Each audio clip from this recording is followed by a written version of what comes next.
Part 8 में हेसु झूठ बोलता है कि वो मैरिड है और वहाँ से भाग जाता है। ये सुनकर दुगोन को बुरा लगता है क्योंकि उसके डैड ने भी उसके मॉम को चीट किया था और उन्हें छोड़ के भाग गए थे, जिससे उसकी मॉम को बहुत तकलीफ़ हुई थी। तब उसकी मॉम ने दुगोन को कहा था कि चाहे जो हो जाए तुम अपने डैड जैसा मत बनना।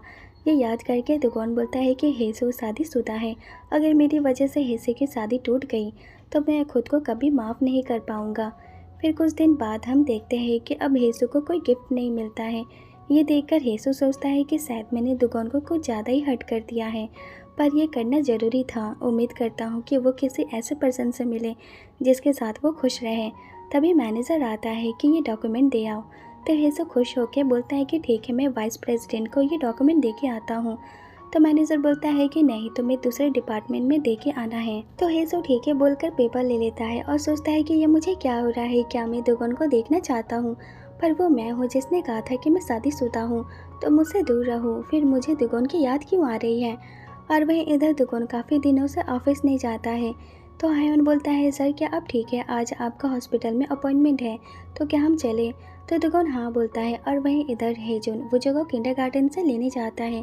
तभी उनका एक्सीडेंट हो जाता है और फिर कुछ देर बाद हेसु को हेजुन का कॉल आता है कि हमारा एक्सीडेंट हो गया है, हम हॉस्पिटल में हैं। ये सुनते ही हेसु भाग के हॉस्पिटल जाता है और देखता है कि हेजुन के पैर में चोट लगी है। तो वो बोलता है कि क्या तुम ठीक हो।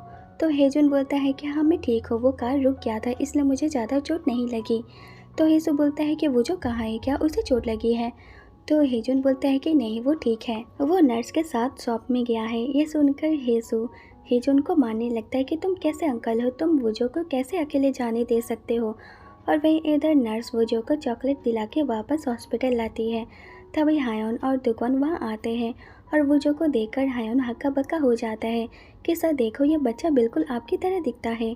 तभी वुजो दुगोन के पैरों से चिपक जाता है और उसे डैडी बोलता है। ये देखकर हायोन और हक्का बक्का हो जाता है और दुगोन को इमोशनल ब्लैकमेल करता है कि सर जी क्या ये आपका बच्चा है, आप कितने बुरे हो। हम एक दूसरे के साथ 12 साल से काम कर रहे हैं, पर आपने अपने बच्चे के बारे में कभी नहीं बताया। तो दुगोन बोलता है कि बकवास करना बंद करो, ये मेरा बच्चा नहीं है। और वह इधर हेसु वुजो को ढूंढ रहा होता है। तभी उसे वुजो की आवाज़ सुनाई देती है कि डैडी। ये सुनकर हेसु भाग के वुजो के पास जाता है और बोलता है कि तुम ठीक तो हो ना, तुम किसे डैडी बोल रहे थे, माफ़ करना मेरा बच्चा अपने डैड को बहुत मिस कर रहा है। ये बोलकर वो ऊपर उठता है और दुगोन को वहाँ देखकर वो इतना शॉक्ड हो जाता है कि उसे समझ नहीं आता है कि वो क्या बोले। तो दुगोन बोलता है कि मिस्टर हेसु क्या ये बच्चा आपका है। तो हेसु घबराते हुए हाँ बोलता है। ये सुनकर दुगोन वुजो को घूरने लगता है और बोलता है कि क्या ये मेरा। इतने में हेसु बोलता है कि मेरे हस्बैंड बिजनेस ट्रिप पे गए हैं। तो वो जो बोलता है कि डैडी वो तो गॉड के पास है। ये बोलकर वो जो प्यार भरी नज़रों से दुगोन को देखता है। ये देखकर दुगोन को शक होता है तो वो पूछने वाला होता है, पर हेसु बहाना मार के वहाँ से चला जाता है कि मुझे कुछ काम है। ये देखकर दुगोन का शक यकीन में बदल जाता है और वो बोलता है कि वो बच्चा 3-4 साल का होगा और मैं हेसु से पहली बार 4 साल पहले मिला था और उस टाइम हमारे बीच जो हुआ था उसे हेसु प्रेग्नेंट हो सकता था, तो इसका मतलब वो बच्चा पक्का मेरा है। ये सुनकर हायोन खुद को मारते हुए बोलता है कि तुम भी ना आजकल कुछ ज़्यादा बोलने लगे हो। तुम्हें किसने कहा था ये बोलने की कि वो बच्चा सर का है। अब सर हेसु को बच्चे के लिए परेशान करेंगे। और वहीं इधर हेसु बहुत परेशान होता है कि हम क्यों मिले थे, क्या उसने वुजो को पहचान लिया है, अब मैं क्या करूँगा, ऐसा मेरे साथ ही क्यों होता है। फिर हेसु अपना मूड फ्रेश करने के लिए बाहर जाता है और उसे उतना परेशान देखकर हेजुन को फिक्र होती है। तब वो विंडो से झांक के हेसु को देखने की कोशिश करता है। तभी उसे तय घर के बाहर खड़ा मिलता है। ये देखकर हेजुन सोचता है कि ये यहाँ क्यों आया है, क्या वो हेसु से मिलने आया है। वो आजकल यहाँ कुछ ज़्यादा ही आने लगा है, क्या उसे मेरे भाई में इंटरेस्ट है। और वह इधर हेसु बड़बड़ा रहा होता है कि अगर उसे वुजो के बारे में पता चल गया तो वो मुझसे नफरत करेगा। मेरी एक गलती की वजह से वुजो की ज़िंदगी बर्बाद हो गई, मैं कितना बुरा डैड हूँ। तभी उसका पैर फिसल जाता है और वो सीढ़ियों से नीचे गिरने वाला होता है, पर तय उसे पकड़ लेता है और बोलता है कि यूँ आप ठीक हो ना, आपको कहीं लगी तो नहीं। तो हेसु बोलता है कि मैं बिल्कुल ठीक हूँ। फिर वो रोते हुए बोलता है कि मुझसे बहुत बड़ी गलती हो गई, अब मैं क्या करूँ। तो तय हेसु को हक करके बोलता है कि कोई बात नहीं, लाइफ में गलती होती रहती है, फिर से शुरुआत कर सकते हो। तभी दुगोन वहाँ आता है और उन दोनों को हक करता देखकर वह बोलता है कि शायद यही हेसु का हस्बैंड है, इसका मतलब वो सच में मैरिड है। तो क्या उसने गलती से मेरे जैसे दिखने वाले बच्चे को जन्म दे दिया? नहीं, ऐसा नहीं हो सकता, क्योंकि सुबह जब हम मिले थे तब यीशु बहुत परेशान था। वो बच्चे के बारे में या अपने हस्बैंड के बारे में बात नहीं करना चाहता था। कहीं ऐसा तो नहीं कि उसने मेरे बच्चे को जन्म दिया है, पर उसे ज़बरदस्ती किसी और अल्फा से शादी करनी पड़ी होगी। तभी उसे वो जो की याद आती है, जिसे दुगुन गुस्सा हो जाता है और वो बोलता है कि अगर तुम मैरिड थे तो तुमने मेरा लवर बनने के लिए हाँ क्यों कहा? क्या तुम्हें पैसों की इतनी ज़रूरत है? शायद उसने ये सब वजह के लिए किया है। मैं जानता हूँ एक बच्चे को पालने के लिए कितने पैसे चाहिए, शायद इसलिए उसने ये रास्ता चुना। तो ठीक है, तुम जो चाहते हो मैं तुम्हें वही दूंगा। अगर वो अल्फ़ा मुझसे ज़्यादा मेरे हेसू और मेरे बच्चे को खुश रख सकता है तो यही सही। मैं तुम दोनों के लिए खुश हूँ। शायद तुम मुझे अपनी लाइफ में नहीं चाहते हो, इसलिए तुम मेरे बच्चे के साथ मुझसे दूर चले गए। लेकिन वो फीलिंग कैसी थी? इन 1 महीने में जो पल हमने साथ बिताए थे वो झूठ नहीं था। तुम्हारी खुशी से साफ जाहिर था कि तुम भी मुझसे प्यार करते हो, तो मेरे साथ खुश में थे। पर शायद तुम मजबूर हो, क्योंकि अब तुम मैरिड हो और अपने हस्बैंड के अलावा किसी और से प्यार करना तुम्हारी नज़रों में गलत है। मैं पागल हो जाऊंगा। मैंने अपनी पूरी लाइफ में बस एक ओमेगा से प्यार किया, लेकिन मैंने उसे खो दिया। दुगुन, तुम किसी काम के नहीं हो। ये बोलकर वो चला जाता है। तो तय बोलता है कि ह्यूंग, मैं आपकी कोई हेल्प करूं? तो हेजो तय को खुद से दूर करके कहता है कि नहीं, मैं ठीक हूँ। ये बोलकर वो जाने लगता है तो तय हेजो का हाथ पकड़कर उसे रोक लेता है, लेकिन हेजो तय को खुद से छुड़ाकर वहाँ से चला जाता है, जिससे तय उदास हो जाता है। फिर कुछ दिन बाद हम देखते हैं कि हेजो को किसी और के साथ देखकर दोगुन का दिल का टुकड़ा इतना हो जाता है कि वो ना अच्छे से काम करता है, ना वो अच्छे से खाना खाता है। और ये सब देखकर हायन गुस्सा करता है कि सर, आपको क्या हो गया है? अगर आप हेसू को पसंद करते हैं तो जाकर उस पर अपना हक जमाइए। तो दुगुन बोलता है कि बकवास करना बंद करो हायन, वो किसी शॉप में मिलने वाली चीज़ नहीं है कि मैं उसे खरीद लूँ। तो हायन बोलता है कि अब बाकी अमीर ज़ादों की तरह क्यों नहीं हो? बाकी अमीर लोग अगर किसी को अपना बनाना चाहते हैं तो वो पैसे से उन्हें अपना बना लेते हैं। पैसे से आजकल क्या नहीं होता है, तो फिर आप उन जैसे क्यों नहीं हो?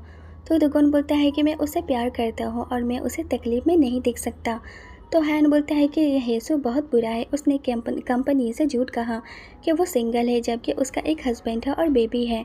वो बहुत गंदा है। ये सुनकर दुगुन बोलता है कि बस हायन, मैं हेसू के खिलाफ़ और नहीं सुनूंगा। यह सुनकर हायन बोलता है कि अब मेरे पास और कोई रास्ता नहीं बचा है। मैं जाके हेसू के बारे में पता लगाता हूँ ताकि आपको तसल्ली मिल जाए। तो दुगुन हायन के रोकने की कोशिश करता है, पर हायन नहीं सुनता है और बोलता है कि मैं जंग जीत के आऊँगा। फिर हायन हेसू के घर के पास अपना डिटेक्टिव लगाता है और खुद भी इन्वेस्टिगेट करता है, जिससे उसे पता चल जाता है कि हेसू मैरिड नहीं है। तो हायन ये सारी बात दुगुन को बताता है और जैसे ही दुगुन को पता चलता है कि हेसू सिंगल है, वो तुरंत हेसू को ऑफिस बुलाता है। तो मैनेजर हेसू के पास आके बोलता है कि हेसू, आखिर तुमने ऐसा क्या कर दिया कि सर तुम्हें बुला रहे हैं? लगता है तुम्हारी ऊपर की टिकट कटने वाली है। ये सुनकर हेसू डर जाता है कि क्या मुझे जॉब से निकाल देंगे। फिर हेसू डरते हुए दुगोन के ऑफिस जाता है और दिखता है कि दुगोन ने अपने पूरे ऑफिस को बफे बनाकर रखा है। तो दुगोन बोलता है कि वहाँ क्यों खड़े हो, यहाँ आके बैठो। तो हेसू डरते हुए जाके बैठता है और प्रे करता है कि हे गॉड, मुझे मत निकालना, अभी मुझे वुजो को पालना है।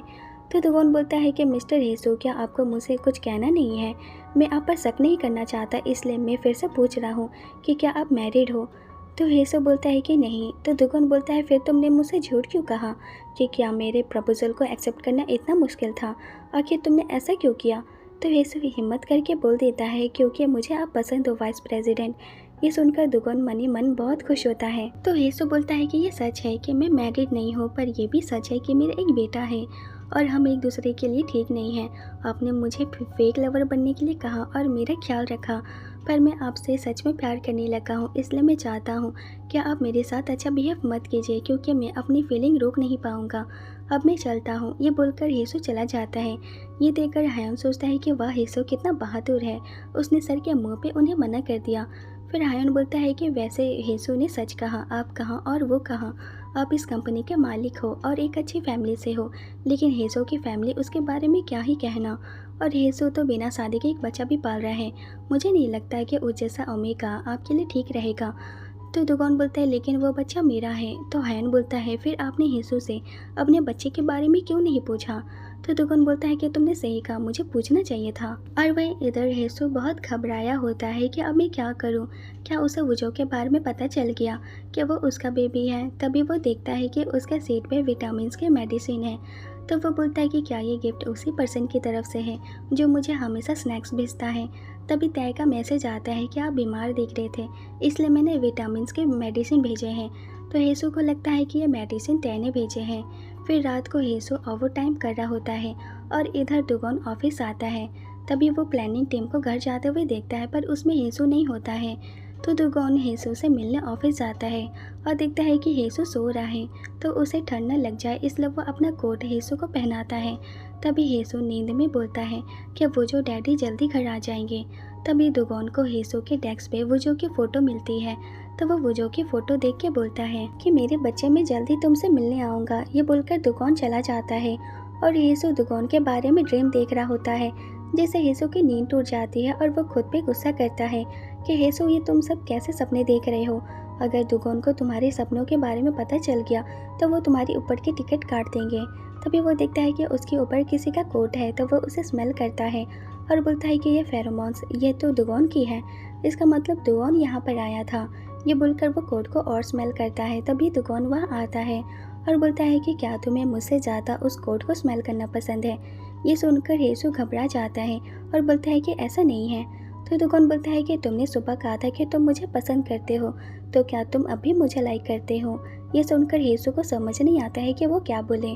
तो दुगन हेसु के करीब आके बोलता है कि भले ही तुम मुझे पसंद ना करो, लेकिन मैं तुम्हें बहुत पसंद करता हूँ और मैं अपनी पूरी कोशिश करूँगा तुम्हारा ख्याल रखने में। ये सुनकर हेसु शर्म से पानी पानी हो जाता है और सोचता है कि इसका मतलब दुगन भी मुझे पसंद करता है। फिर वो दुगन के करीब जाके बोलता है कि आप मुझे क्यों पसंद करते हो। ये देखकर दुगन नर्वस हो जाता है और बोलता है कि मुझे काम में वापस जाना होगा। तो हेसु बोलता है कि क्या आप मुझे लाइक करते हो। तो दुगन हिम्मत करके बोलने वाला होता है, पर हेसु अपना कान बंद कर लेता है कि मुझे नहीं सुनना है, मैं इन सब के लिए तैयार नहीं हूँ। तो दुगन वहाँ से जाने लगता है। तभी हेसु दुगन के करीब आके उसे किस करता है। तभी उसे रियलाइज होता है कि उसने क्या किया, तो वो माफ़ी मांगकर वहाँ से चला जाता है। लेकिन उसके किस करने से दुगन पूरा लाल पीला हो जाता है। वीडियो अच्छा लगा हो तो मेरे चैनल को सब्सक्राइब कर देना और कमेंट करके बताना कि आपको वीडियो कैसा लगा। फिर मिलते हैं, बाय बाय।